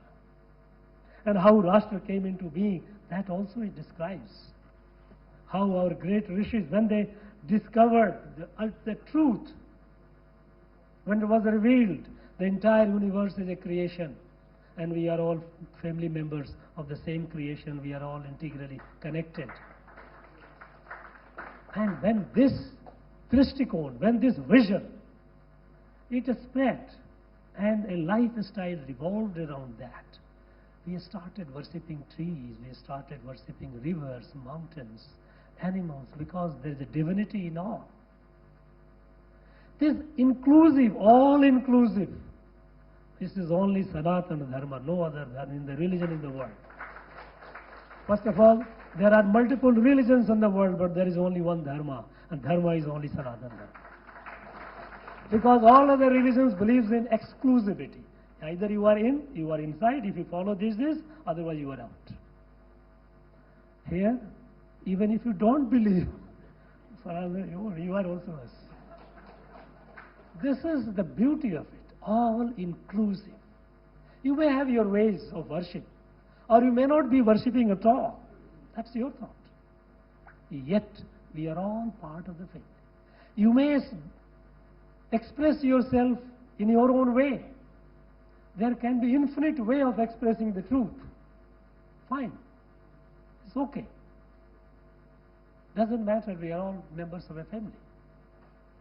Now this core strength that made Bharat, this core strength was targeted. At the time of independence, Sri Aurobindo had mentioned, he had written his dreams. He defined Bharat. What is Bharat? He says Bharat is a living energy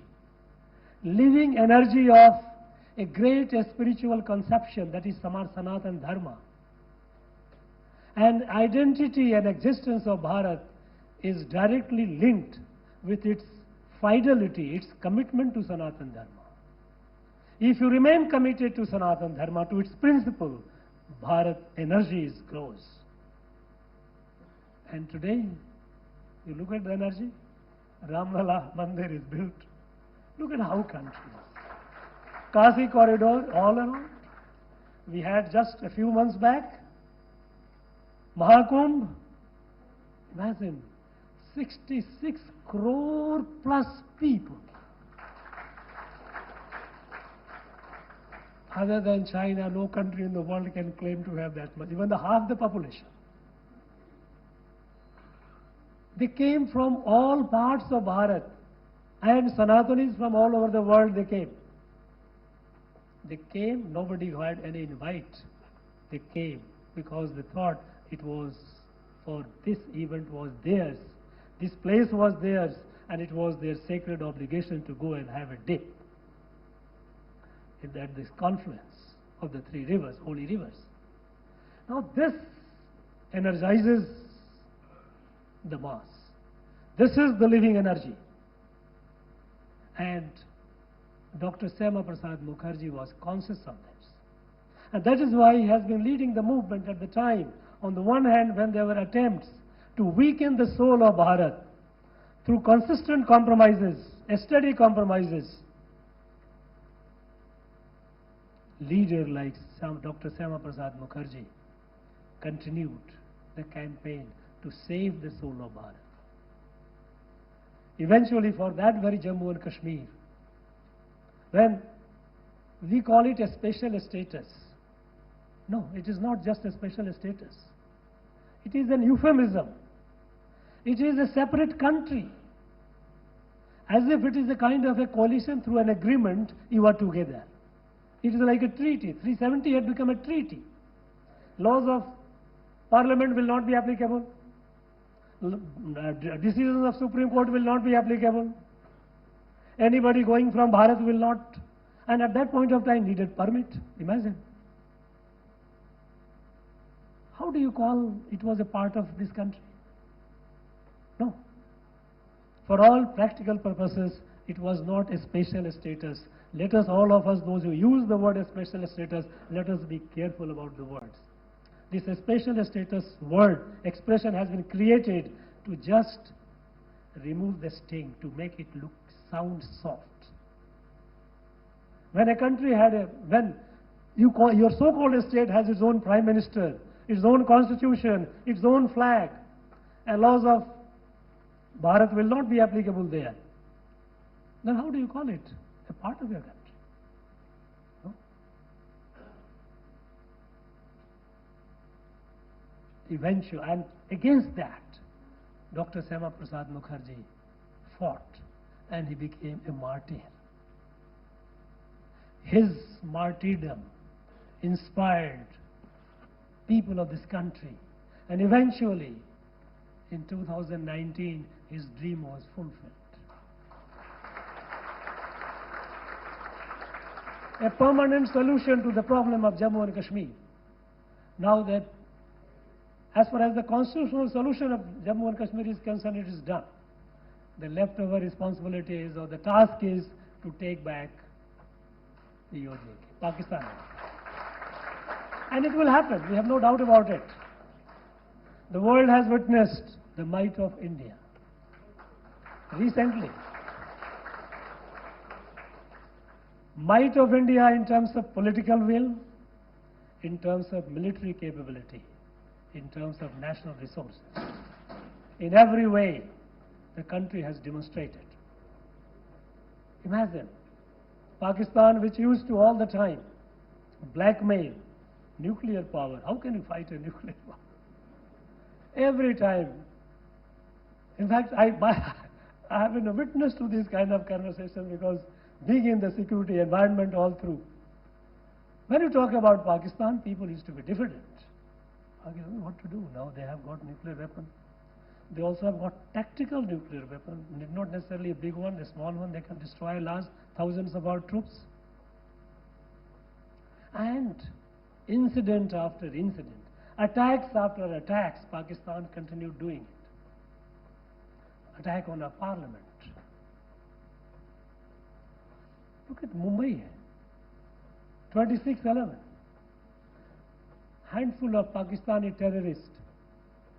And when they call it Pakistan, sometimes even our people, sometimes they say it is Pak-sponsored. And I take a serious exception to that. I said, please be careful.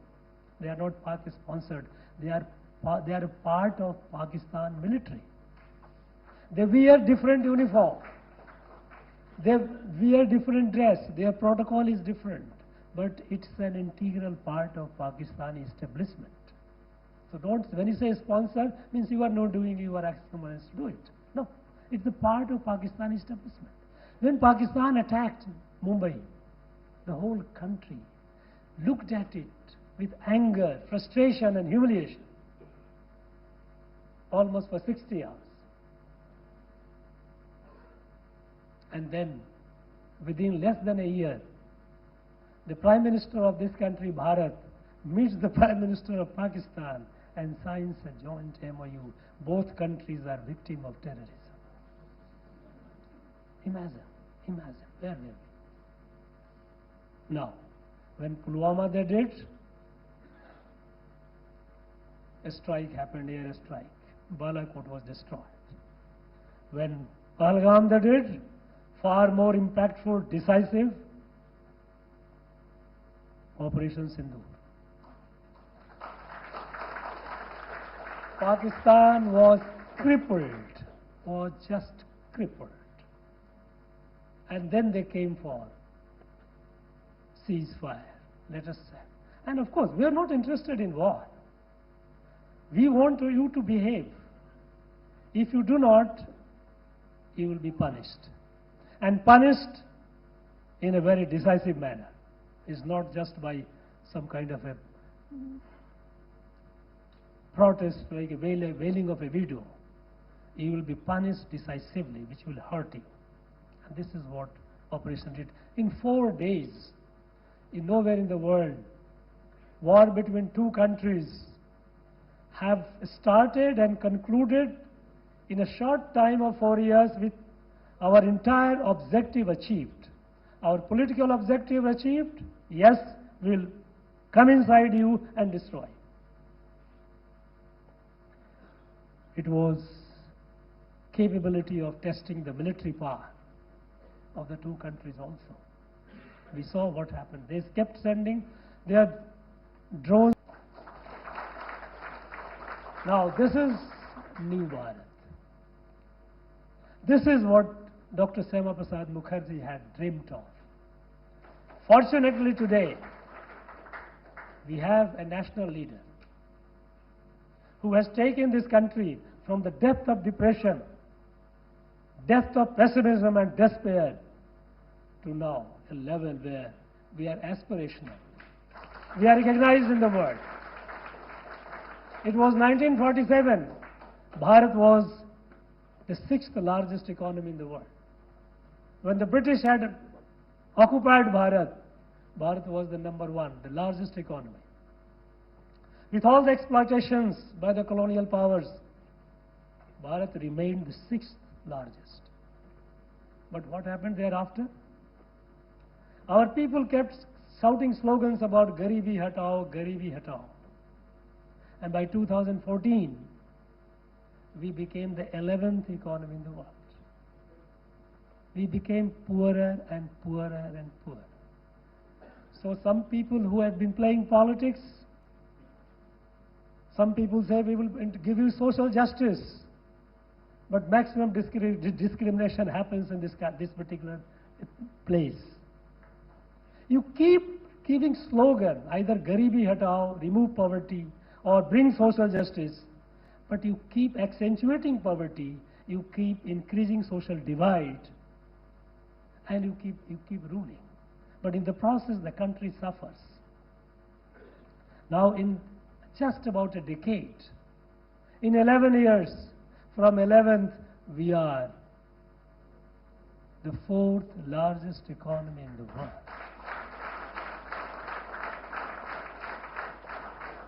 If you read the literature up to 2014 on the growth, development of this country, very often you would have come across an expression, India will grow only at the rate of Hindu rate of growth.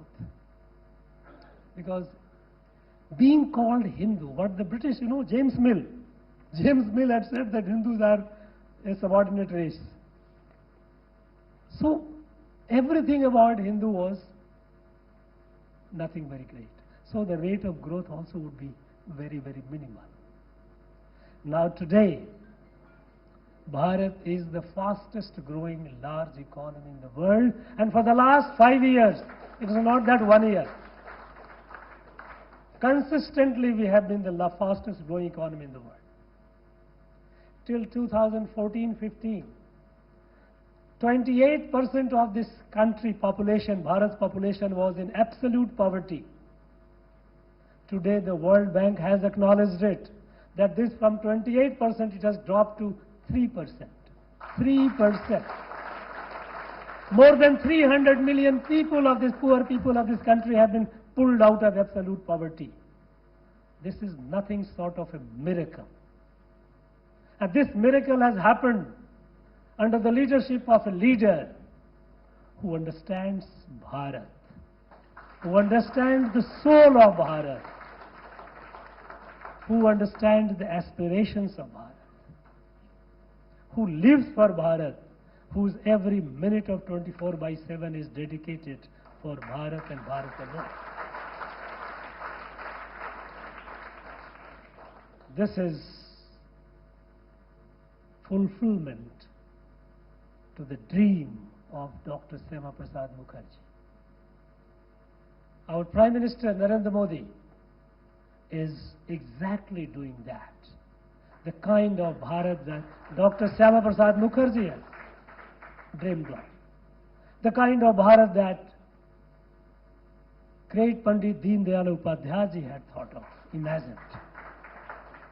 Bharat, whose sole darshan is Sanatana Darshan, which is Ekatma Manav Darshan, integral humanism. We are all a family. And in that family, when you have a family concept, you do not distinguish, you do not discriminate. There is no majority, there is no minority. All are members of the family. And that is why, if you look at Prime Minister Modi's initiative, when he says Sabka Saath, Sabka Vikas, it is not a slogan, it's not a political slogan. It is a working philosophy. It is a governance philosophy of his government. And that is why you see, whether it's the domain of health, Ayushman Bharat, every poor person has got Ayushman Bharat. 5 lakhs insurance, you don't have to worry about it. If you fall sick, you go to the hospital, you are treated. Making medicines cheaper through Jan Aushadhi Kendra. 2014, we had less than 400 Jan Aushadhi Kendra, generic medicines. Today, we have more than 17,000 generic medicines.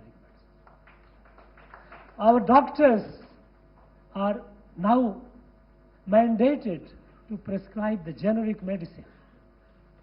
And every medicine shop has generic as well as branded. It is up to you. If you have a deep pocket, you want to spend more money, you spend it.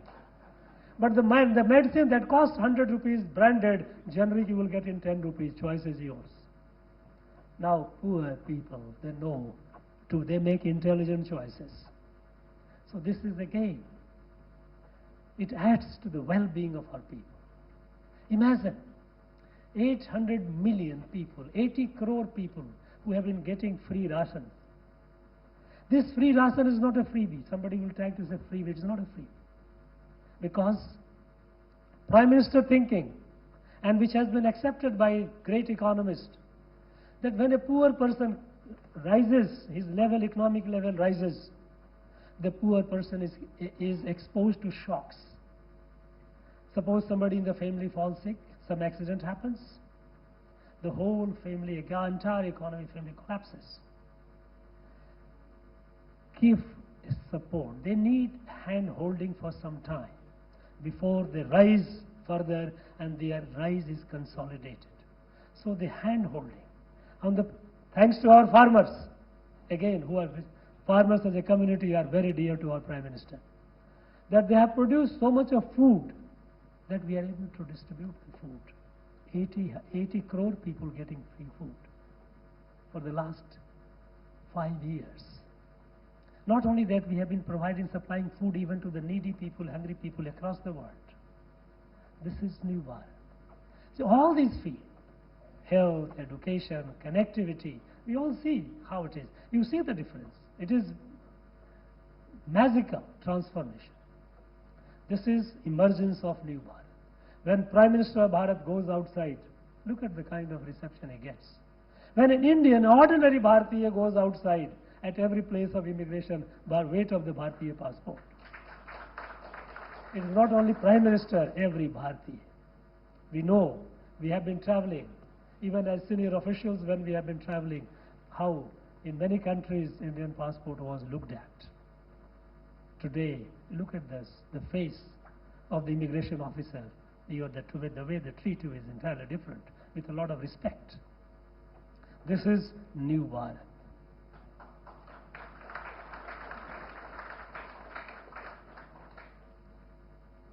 We know it.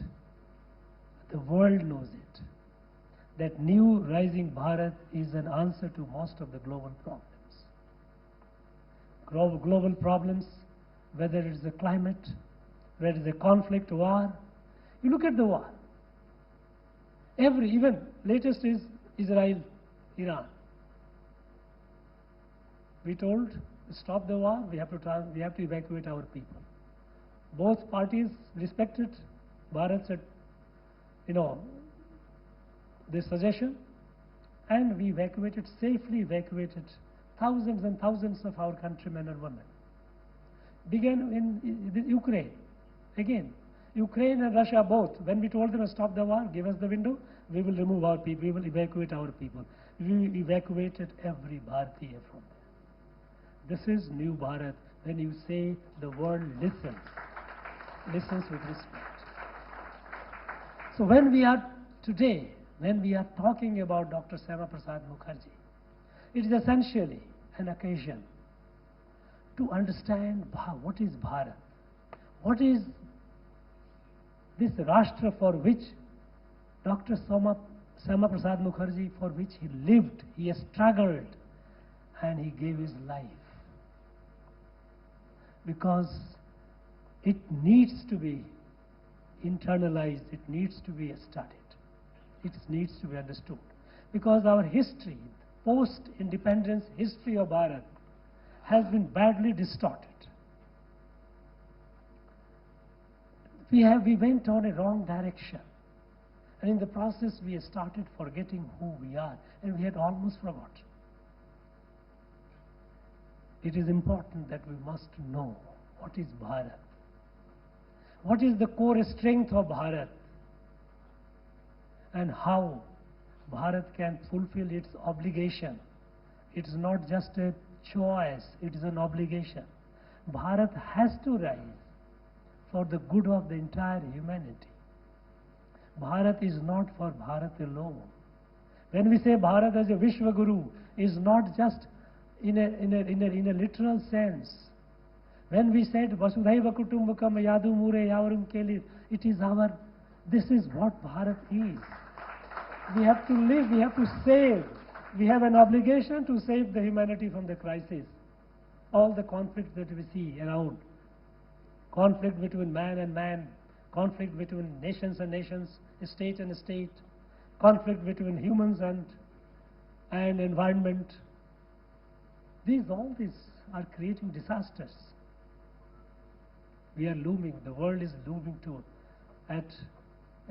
rather a great doom is looming at this country, at the world. We have to save the world. So with this obligation we are moving and we are building up. And our leader, the national leader, has given a call that by 1947 we must be fully capable. We must be fully developed. We must be fully self-reliant, so that you are able to do it when you have the strength. You have economic strength, you have a military strength.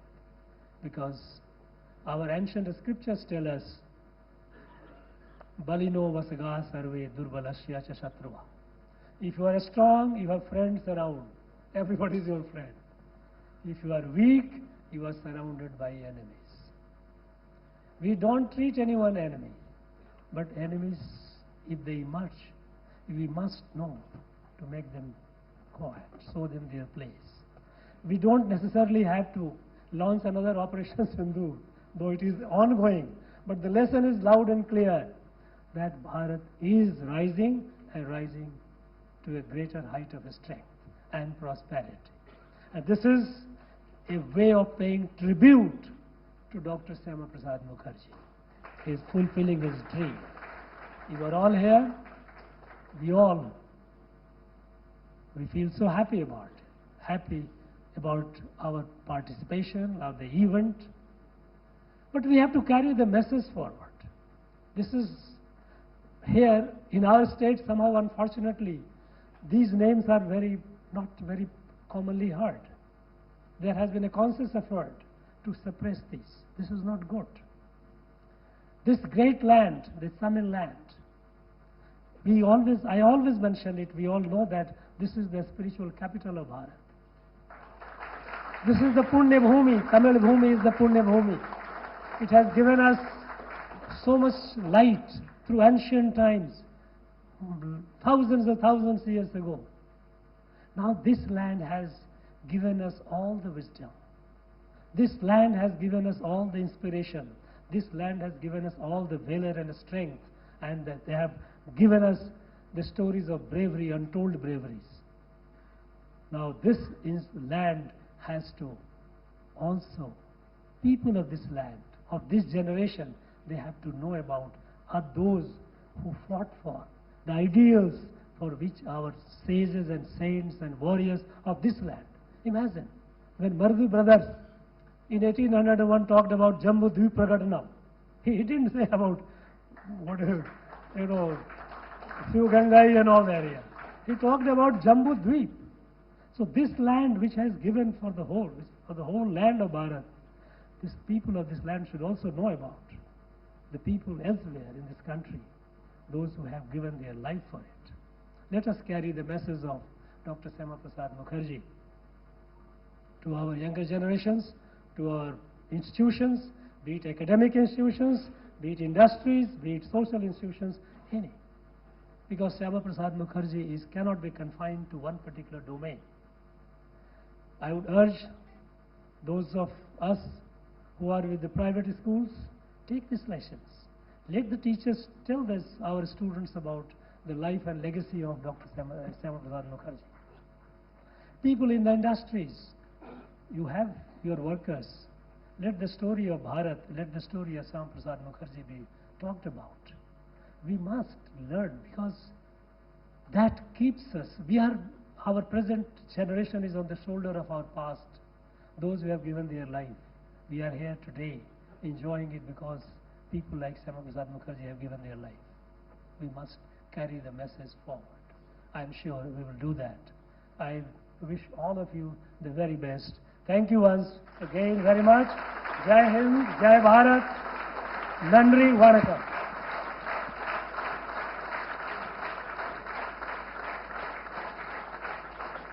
Thank you, sir. Ladies and gentlemen, we now request Thiru S. Jagannathan, founder of the Veranda Club and convener, Indian National Trust for Art and Cultural Heritage, Coimbatore, to propose the words of thanks.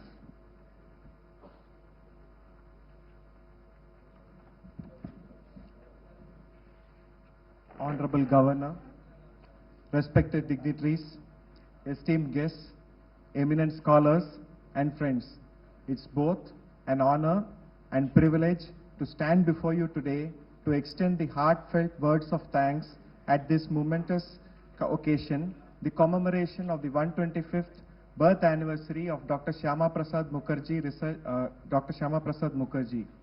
a towering patriot, visionary statesman, and a fearless advocate for national integration.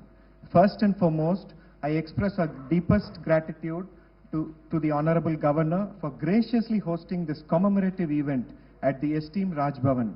Your presence and patronage have lent this program its dignity and stature, and we are truly thankful, sir. And thank you so much. And thank you so much for highlighting the ancient Bharatiya values as well as the one that is a resurgent new Atmanirbhar Bharat. Thank you, sir. I would also like to extend our sincere appreciation to all the distinguished speakers, Dr. H.V. Handeji, to have honored us with his presence and his gracious talk. Professor Kanaka Sabapati ji, for inspiring us on the life of Dr. Syama Prasad Mookerjee. Your words have rekindled the spirit of his ideals and reminded us of the profound relevance of his vision even today. Our thanks to the organizing committee, Thiru Nambi Narayanan ji and Thiru P.T.T. Rajan ji and team, whose tireless efforts behind the scenes ensured that every detail was well attended to with precision and care. Your dedication made this solemn event a meaningful tribute. To the cultural performers, members of the press, and the support staff at Raj Bhavan, thank you for your commitment and contribution in bringing grace, discipline, and seamless coordination to this day. A special word of appreciation to the students and young participants who joined us. Your presence is a reminder that Dr. Mookerjee's ideas continue to inspire new generations. May his dedication in education, national unity, and fearless service guide your own journeys. Finally, to all our attendees and well-wishers, some of you have traveled from across Tamilagam for this event. Thank you for being part of this celebration. Your participation reflects a collective respect for the memory of a man whose life was dedicated to the service of Bharat Mata. As we draw this program to a close, let us carry forward the spirit of Dr. Syama Prasad Mookerjee, a spirit of courage, clarity, and unyielding commitment to our nation's unity, integrity, and democratic values. Nandri, Vanakkam, Jai Hind.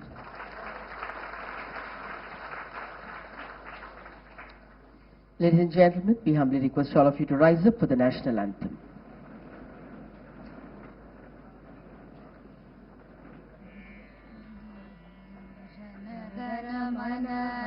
नायक जय हे भारत भाग्य विधाता पंजाब सिंध गुजरात मराठा द्राविड उत्कल बंगा विंध्य हिमाचल यमुना गंगा उच्चल जलधि तरंगा तब शुभ नामे जागे तब शुभ आशीष मागे घाहे तब जय गाथा जन गण मंगलदायक जय हे भारत भाग्य विधाता जय हे जय हे जय हे जय जय जय जय हे